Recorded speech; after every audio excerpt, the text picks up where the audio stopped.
Hello welcome back to my channel. അപ്പോൾ ഞാനിന്നിവിടെ ഒരു ചിക്കൻ ഉള്ളിവടയുടെ റെസിപ്പി ആയിട്ടാണ് വന്നിരിക്കുന്നത്. അപ്പോൾ ഇതെങ്ങനെയാണ് ഉണ്ടാക്കുന്നത് നോക്കാം. അതിന് മുന്നിട്ട് ചാനൽ സബ്സ്ക്രൈബ് ചെയ്യാത്തവരുണ്ടെങ്കിൽ ഒന്ന് സബ്സ്ക്രൈബ് ചെയ്യുക. അപ്പോൾ നമുക്ക് വീഡിയോയിലോട്ടേക്ക് പോവാം.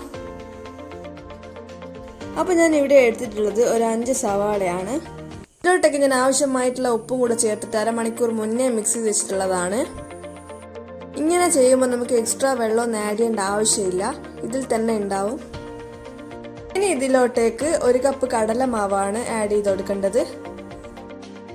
ഇനി ഇതിലോട്ടേക്ക് 1/2 കപ്പ് മൈദയും കൂടെ ചേർത്ത് കൊടുക്കാം. ഇനി ഇതിലോട്ടേക്ക് ആവശ്യമായിട്ടുള്ള കറിവേപ്പിലയും കുറച്ച് മല്ലിയിലയും 4 അല്ലി വെളുത്തുള്ളിയും പകുതി ഇഞ്ചിയും 2 പച്ചമുളകും ഇട്ട് കൊടുക്കാം. ഇനി ഇതിലോട്ടേക്ക് ഒരു ഗോൾഡൻ ബ്രൗൺ ആവുന്നത് വരെ നമുക്കിത് പൊരിച്ചെടുക്കണം. അപ്പോൾ ഇത് നന്നായിട്ട് പൊരിഞ്ഞ് വന്നിട്ടുണ്ട്. ഇനി നമുക്കിത് പ്ലേറ്റിലോട്ടേക്ക് മാറ്റാം. അപ്പോൾ ഈ ഒരു ഉള്ളിവട എല്ലാവരും ട്രൈ ചെയ്ത് നോക്കണം, നല്ല ടേസ്റ്റിയാണ്. അപ്പോൾ ഈ ഒരു റെസിപ്പി എല്ലാവർക്കും ഇഷ്ടമായെന്ന് വിചാരിക്കുന്നു. ഇഷ്ടമായാൽ ലൈക്ക് ചെയ്യുക, ഷെയർ ചെയ്യുക, സബ്സ്ക്രൈബ് ചെയ്യുക. അപ്പോൾ അടുത്തൊരു വീഡിയോ വരുന്നവരേക്കും ബൈ ബൈ.